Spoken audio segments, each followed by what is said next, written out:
All right, so for today's lesson, what we're going to do is we're going to actually continue some of our DIY work, and we're going to make tripods. So tripods are something we use in class all the time, but at home we may not have the ability, or maybe we don't have a tripod, or maybe we have a tripod but not anything for the phone necessarily. So what we're going to look at is a couple of ways that we can really easily just use things that are around the house to build basically a tripod. Now, I usually use something like this all the time. That's what I'm using for my phone right now. But, you know, I don't want you guys to run out and buy anything, right? I don't want you to go out and get anything for this project. I want you to work with what you've got. So I'm going to give you guys a couple of ideas of how we can just use some kind of everyday products that are already around the house that we can then use to make our tripods. So let's take a look. So the first thing that we're going to use is just a regular old household candle. The reason I like these is they're pretty heavy to start with, so we don't want it to easily, it's our phone, right? We don't want it to fall over and break. So I think something like this works pretty well because it's got quite a bit of weight to it already. And then the other thing that we're going to use is just a simple rubber band, right? And you can just, if you have rubber bands, or if you look on Produce or something like that, you should be able to find one around. And the basic idea is we're just going to take this and we're going to just give it a basic like X, right? So you're just kind of holding your hands and just go like that. We're going to use that to kind of wrap around the outside. So then we'll kind of fold this over so that we have kind of this open space here, right? And that's where the phone's going to go. So I'm just going to open that up, slide the phone inside. And then, what I'm going to do is just kind of basically, put the phone or the rubber bands towards this outside edge. So that way, again, if I do want to use it for like a front-facing camera, it's not going to block it. But I also might want to be able to see the screen as well. And then, so there's that X that we were talking about. And then what I'm going to do is just take my candle and then just basically slide it directly, over the top. And I can put this at the top, I can put it at the bottom, I can move it around. But now I've got something that's going to hold my phone. There's the camera part, so if I needed to be able to shoot, I can see the screen and do that. But that'll keep it stable so that we don't have to worry about, hand holding it the whole time. There might be some parts of our project that we might want to be able to do like a self timer or something like that. So having something we can put it on is going to be important. So idea number 2 is just using some basic like binder clips, right? So, usually we have them like this for opening and closing, right? But if we just do something as simple as placing both of these and just giving it a little bit of an angle, we can just take the phone and just slide it straight in. There we go.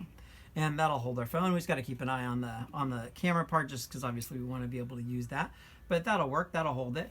But it might move around a little bit. It might get a little bit wobbly. If I wanted a little bit of extra stability, another option would be to take a rubber band.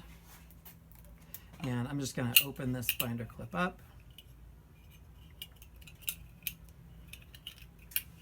And then I'll take this one and attach it as well.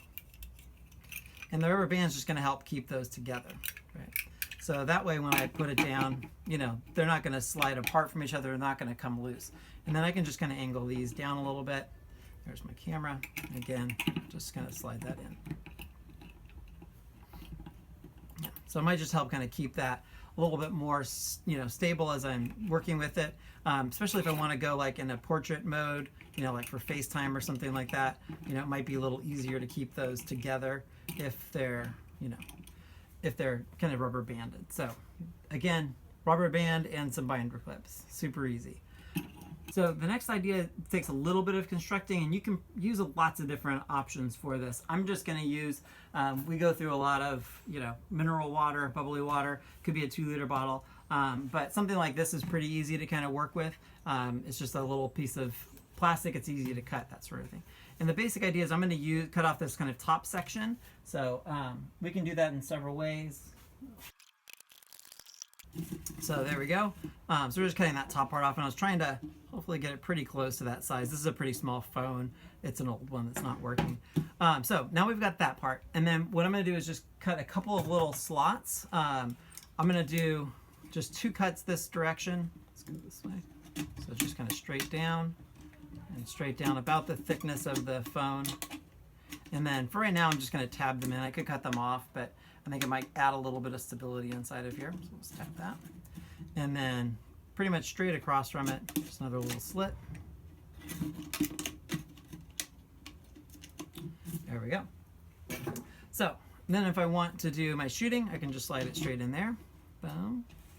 And that way I'm ready to go. Now, you know, this is staying pretty well, but I think it might need a little bit of stability. So you could just, what I would do is just fill this with something. Doesn't really matter what. It could be just sand or gravel, it could be rocks. I'm in the garage, so I just happen to have some old screws and things, so I'm just gonna add some of these, some old nails and things. Extra weight down there at the bottom. And so now I can get my phone in there, boom, or this way.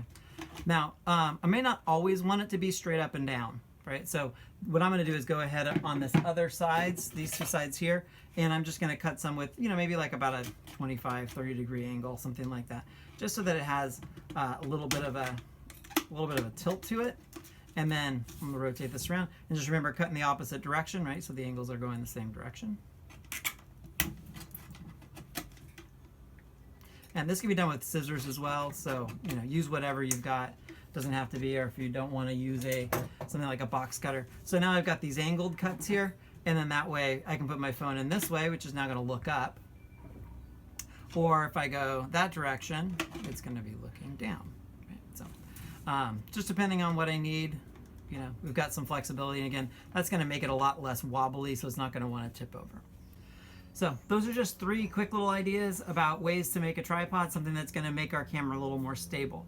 The other thing I wanted to talk to you about is sometimes we actually want to be able to go get into the picture, or we don't want to be holding it, right? That's the whole point of having it on a tripod. So another just really quick tip, you might want to see if you can dig out your headphones. I know most of you guys are using AirPods now, but these came with the phone, and you know, it has a microphone with a little clicker on here. So if you don't know that, then, you know, because you can use the up and down volume to take the picture, right? When you're shooting, just like the shutter release for our cameras. So if you want to have a remote, you can also plug this in and then just use the microphone part. Go ahead and click the shutter there to take the picture. So that might make it a little easier, so I can get over this way or change the framing, move around within the frame, and do my cable release at that point. There's also some apps. I'll put a couple of links for us as well that will do like using sound. So you can do something like, you know, a clap, and the microphone will pick that up and use that as a trigger. So I'll try to put a couple of links at the bottom of the website too, so that you've got those as options. So that if you want to get into the camera, you're you know, inside the picture, and you don't want to necessarily be holding it, and you want to be able to go get inside the frame or not, you know, within 3 feet, then you might want to use something like that. Or self-timer, right? So you can go into the drive mode of the camera and use self-timer, and we looked at that inside of Lightroom. All right, hope that helps. What I want you guys to do is actually create a flip grid.